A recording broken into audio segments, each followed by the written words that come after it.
Canada immigration is an intensively discussing topic these days. And here in Canada, we've been seeing a high rate of immigration this last year compared to past few years.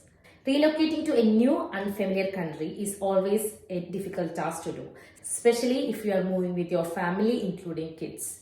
So literally we are restarting our life in a new country which is very unfamiliar for us.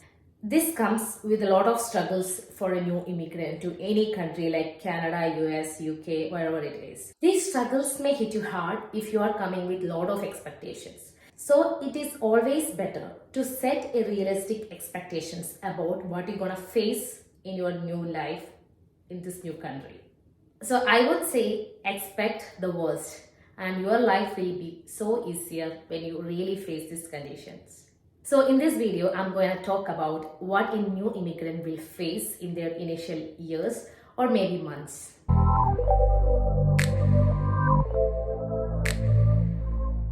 To be honest, struggles are always unique, depending on your priorities, your status and choices. However, I would like to address main struggles most of the people are going through as a new immigrant to Canada. So these are from either our personal experience or from very close friends or family that been going through these phases. So please do watch till the end and let me know your thoughts. So if you are already in Canada as a new immigrant or was an immigrant to Canada, please do watch this video and let me know what was your conditions then.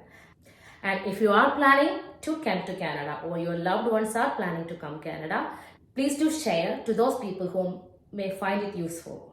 As soon as you land in Canada, either as a student or permanent resident or a foreign worker, your first priority is to find an accommodation or stay. Housing in Canada are really expensive. In fact, it is at its peak now with high demand and high rental rates. The rental rate in Canada are not even across the provinces and it may vary within the province, within the city and based on the location you are going to live. Earlier, the Atlantic Canada was known to be less expensive in terms of housing and in fact it was very cheaper compared to other provinces. But this year, Atlantic Canada experienced a 30% plus increase in the rental rate or rental markets compared to 13 to 17% in like big cities like Ottawa, British Columbia, Alberta, etc. Which means everywhere in Canada, now the rental rates are really high, including Atlantic provinces. The rental rate may range from 1,000 Canadian dollars to maybe 3,000 or 4,000 Canadian dollars per month based on your choice. Like, is it a studio apartment, 1 bedroom, 2 bedroom or 2-3 bedroom apartments? As I told, this would vary from province to province, cities to cities and to the localities where you prefer. If you are preferring a remote place to live in, the rental rate may be cheaper. So always make sure you are coming with enough money to support your initial stay here in Canada. Earlier, people used to arrange their initial stays even before coming to Canada. But these days, that is not really practical as the demand is increased within Canada. So you may not find a permanent stay immediately as you land or before you travel. So people mostly rely on hotels or Airbnbs for their initial stay, where the rent you may pay would be triple or double or quadruple to the actual rental market here. For example, my friend who came recently was staying in Airbnb for initial 15 days and he had to pay around 3,000 to 4,000 Canadian dollars just for that 15 days. Whereas if he was able to get an accommodation immediately, he would be paying around 1,500 to 2,000 Canadian dollars per month. So see the difference. So be prepared, have enough money that can be easily transferred from your home country to Canada whenever you need. And always keep that 10,000 Canadian dollars that you will be able to bring to Canada without any declaration to the customs. And even you can take more money with a declaration. So if you are a student or if you are a person traveling alone without family, you may find it little bit easier to find an accommodation and the rents would be cheaper as well because you may sharing a house with a few other people. So basically the range of the rent you will be paying for a single room would be around 600 to maybe 800 depending on the house or the facilities. Based on the affordability and availability, people may live in basement apartments. Life in basement has its own difficulties compared to life in a main unit. Basements would be colder compared to the main units, so you may need more heating in your basement apartment. And another problem is you may not get enough sunlight or like sunlight as you get in a main unit, especially during the winter time. And life would be a little more tougher if you have kids, because as you might know, the winters in Canada may be for 4 to 5 months in a year. So as a new immigrant, you may not find like really outdoor activities during this time. So kids may be frustrated during this time. So it's again your responsibility to manage all these struggles with kids. And if you're not aware during this time, as we are not exposed with direct sunlight, the vitamin D deficiency will be prone in kids especially. And it may be depressing for adults as well. I have been hearing like new students or single students coming to Canada find it very depressive in winter time, like if they are staying alone. The next struggle associated with this winter is your commutation. Here in Canada, a new immigrant may take 2 to 5 months at least to get your Canadian license. If you have a valid international license, you may be able to drive here for the first 3 months or so. So anyway, after which you should have a Canadian license to drive a vehicle. So as a new immigrant, if you don't have a card in the initial days, you may be depending on the public transport.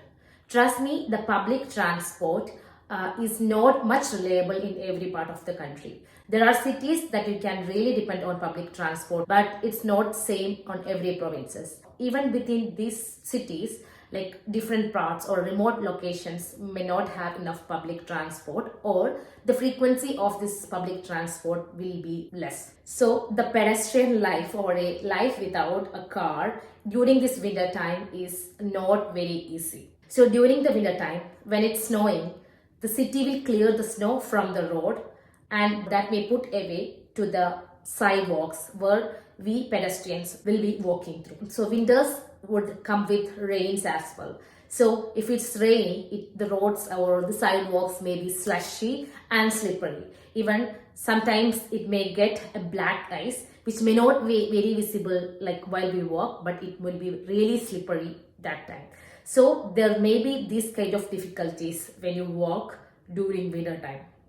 So having a proper like winter boot is a option here. As you know, the temperature in Canada during the winter is always negative or mostly negative, or at maybe around 0 degrees Celsius. So average temperature I would say is around minus 10 degree to minus 20 degree depending on the province and city place you are in. So even if the temperature says it's minus 10, with this wind you may feel like minus 13 or minus 15. So as the wind increases, the temperature will again come down. Walking through the road or sidewalks and waiting for a bus in the snow time, it's not really funny. Like it would be really freezing, like freaking cold. I'm not trying to make you scared, but this is the harsh reality of winters in Canada. We can cope up with this weather and we can solve this issue with proper winter gear. But this is how it would be. In my personal opinion, students are most affected with this winter and commutation, because students has their full-time classes in college or schools where they are in, and they will be working after hours to meet their expenses in Canada, like rent, utilities, whatever, or maybe tuition fees and etc. So after schooling, it will be like evening or night shift the students will be doing. So in the winters, they have to rely on public transport, as students may not be now capable of affording a car here in the very beginning days. It's not because of the cars are expensive, but maintaining a car like has to pay for insurances. That is another topic. Usually in winters, Canada don't get much sunlight. It will be darker by 4 o'clock or 5 o'clock. The daytime will be reduced during the winter time. So commuting from college to a home, then to work and back from work will be difficult for students. Also, whoever doing like night shifts and like that. So, students balancing work, life, and studies is a common thing here. Like even Canadians do work while they study, but this is not situation in every countries. Like students may not work, like they will be completely depending on their parents to up to the whole like school college time. So here student has to maintain all these things, and they have to earn, they have to live their own meet expenses. So this should be the expectation when you are coming as a student. I would say all your struggle worth at the end of the day, because Canada respects its education system. Like Canada really values your Canadian degree. So always focus on getting a good mark or good grades in your studies, because with the good grades you will be eligible to get really good jobs here in Canada after you finish your studies and colleges. So be prepared for all this and prepare to study well. So now let's talk about Canada driving license and getting a car here. Insurance cost in Canada is really higher compared to other places. Like I am paying monthly insurance which is more than what I was paying for yearly insurance in my country. Getting a job in your same profession that you've been working with the same standards or with same designation is really difficult here in Canada, even across the country, I would say. So talking about the long wait list reminds me about the Canadian health system. Please don't forget to put your comments about what was your expectation while you moved Canada, or what are you expecting on the move to Canada.